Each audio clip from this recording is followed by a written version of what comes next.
Okay, today we are going to be talking about how to create a really good funk pop bass line, kind of in the style of Dua Lipa, Doja Cat, and Charlie Puth. So let's dive right in with sound. So in order to make this, you need the right bass sound. And so I think the simplest thing is that if you have electric bass, that is the best thing to use. I don't have an electric bass, so I had to figure out a VST to use.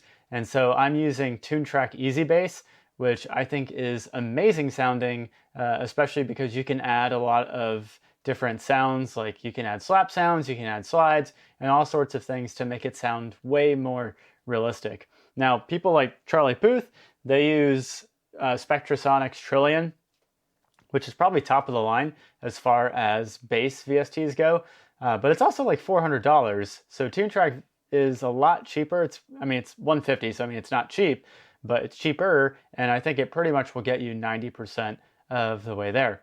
So today, let's look at this track that I worked on. This is the last track that I submitted for Ryan Tedder's monthly songwriting course. It's called Won't Ever Fade, and it utilizes a funk pop bass line. So you listen to it in the mix in the intro. Now let's listen to it on solo so you can better see the intricacies of it.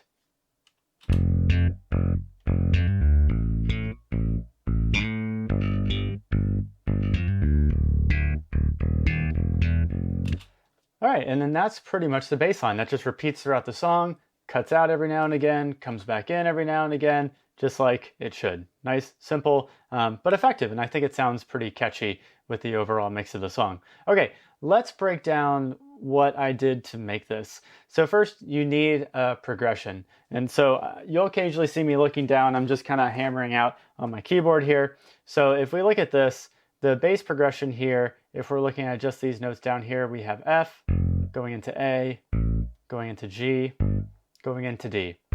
So that's the progression, F, A, G, D, and it just goes through like that the entire song. So if it was just eighth notes all the way through, that would be way boring. So with funk pop, it's all about adding things on the offbeat, and so that brings us to our first thing, is adding octave elements on the offbeat. And so an octave is the same note, just played a register higher. Okay, so that's what we did with this. So we have this here, and I also made it a slap to give it more of that funk appeal, and so you can hear that in here. Oh, right. All right, so it's that boom bop. Right. That's what's doing. Okay, so adding those, and you can certainly experiment with that. You can do.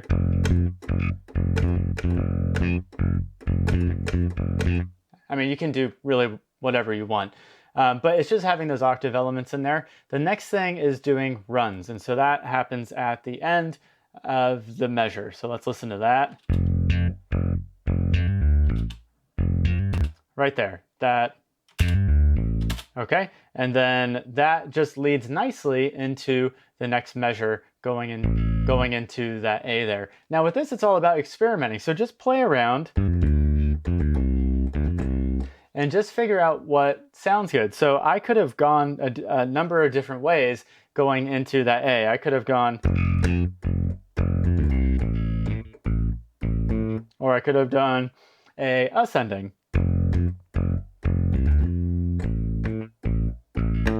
Just fine, and you don't even need three notes. You can kind of alter the number of notes. It's just experimenting and what sounds good to your ears that lead effectively into the note that you're trying to get to. All right, so we do that for the first measure. The second measure, I don't want to overdo the runs because it gets a little bit repetitive. You need some breathing room somewhere. And so I only did the runs on every other measure. And then on this measure, I just repeat that octave. So that I do a slide, just a, all right? And I just program that in. That's what this designates, is that it's a slide from G to A. Boom. And that's just a way to give some sustain and to get away from, because runs can get a little bit busy if you do them all the time. Okay, then we go into the next measure. Again, you have those runs. So that's, again, it's basically the same as this, but just with different notes. Okay, so far we've covered octaves, and we've covered runs, and we've covered, this isn't really an official technique, but slide-ins and then sustains. All right, the last piece that I think can be one of the most powerful is you can add chromaticism. And so chromaticism is neat because it takes you out of the key, which can add some really interesting color. And this happens in the last measure of the progression. So we can listen to that here. And you can hear how that leads beautifully into the start. So with chromaticism, this is where things kind of go out of the box because we're going out of key now. Okay, this is in A minor. So there's no sharps in A minor. If you're not familiar with that, I might do a video on it, or there's plenty of other videos, but basically there shouldn't be any sharps. So no black keys played. But you can see we have a black key there. That's E flat. So we're playing an E flat to an F, or I'm sorry, to an E, and then to an F. So basically, what am I doing here? These are considered, well, they can be called passing tones, and there are ways to get to your desired note. So our desired note is F. So if we want to get to F and we want to utilize chromaticism, there's a few different ways we can do this.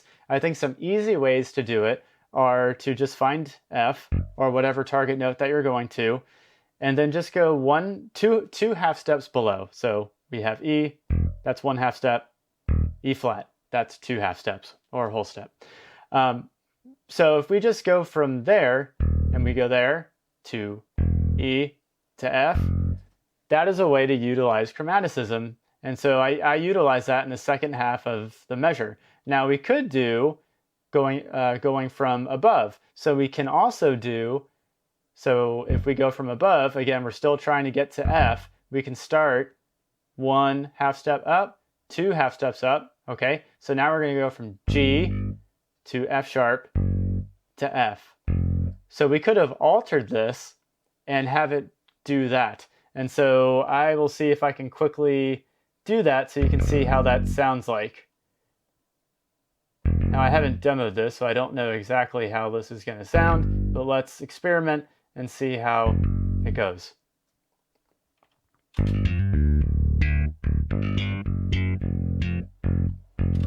Not bad. Actually, I like the other way better, and I'll get to why in just a second.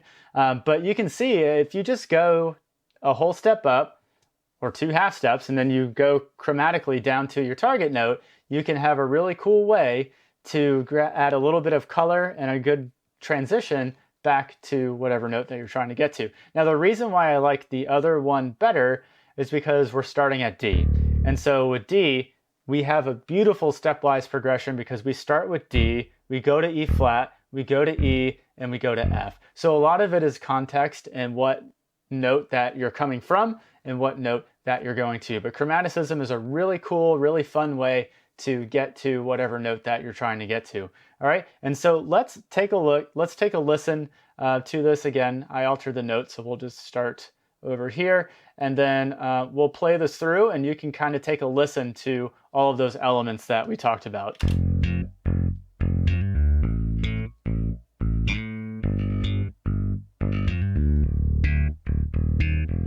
And then in the mix, it sounds like this.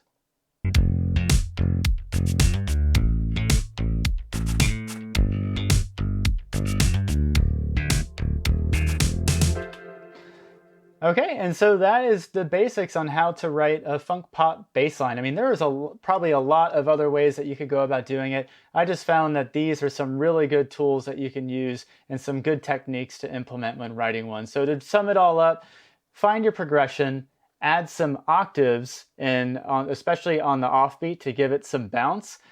Experiment with runs leading into the note that you're trying to get to.